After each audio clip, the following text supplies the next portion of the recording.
नमस्कार मित्रों, मैं हरिओम शास्त्री आपका अपने चैनल में हार्दिक अभिनंदन करता हूं।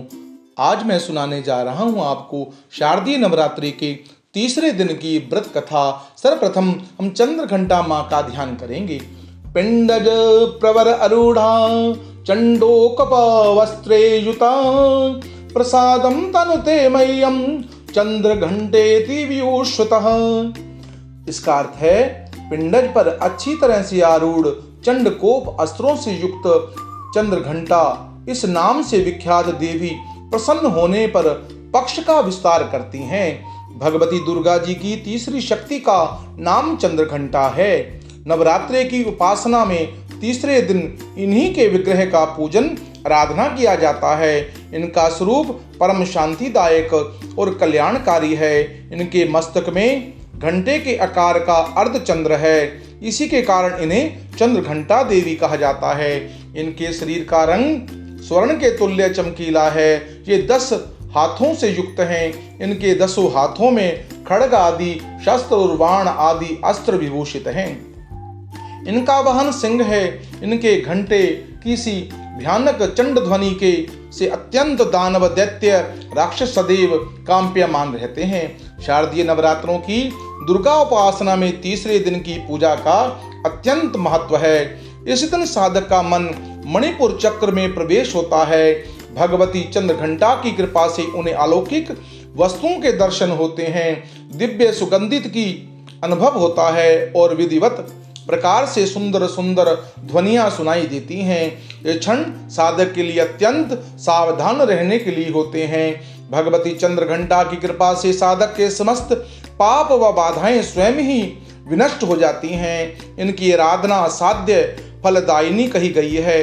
इनकी मुद्रा सदैव युद्ध के लिए अभिमुख रहने की होती है, इसलिए भक्तों के कष्टों को दूर करने के लिए निवारण के लिए अत्यंत शीघ्र कर देती हैं। इनका वाहन सिंह है, इसलिए इनके उपासक सिंह के तुल्य पराक्रमी निर्भय हो जाते हैं। इनके घंटे की ध्वनि सदा अपने भक्तों की प्रेत बाधाओं से रक्षा करती है।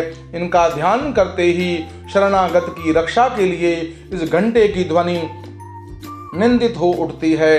दुष्टों का दमन, शत्रुओं का विनाश करने से सदैव तत्पर रहने वाले, उसके पश्चात स्वरूप दर्शक आराधक जैसे अत्यंत सौभाग्यता के साथ शांति से परिपूर्ण रहता है।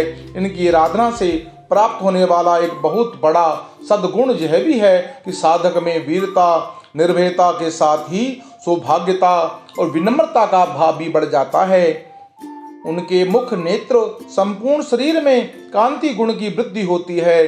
स्वर में दिव्य अलौकिक माधुर्य का समावेश हो जाता है। भगवती चंद्रघंटा के भक्त और उपासक जहाँ भी जाते हैं, लोग उन्हें देखकर शांति और सुख का अनुभव करते हैं।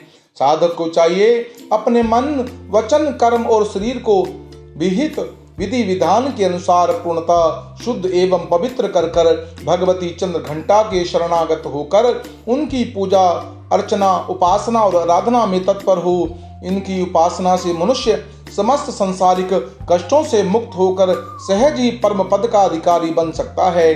साधक को सदैव उनके पवित्र विग्रह को ध्यान में रखते हुए उनकी साधना की ओर बढ़ने का प्रयत्न करना चाहिए। इनका ध्यान हमारे लिए लोक और परलोक दोनों के लिए अत्यंत कल्याणकारी और सद्गति को देने वाला है।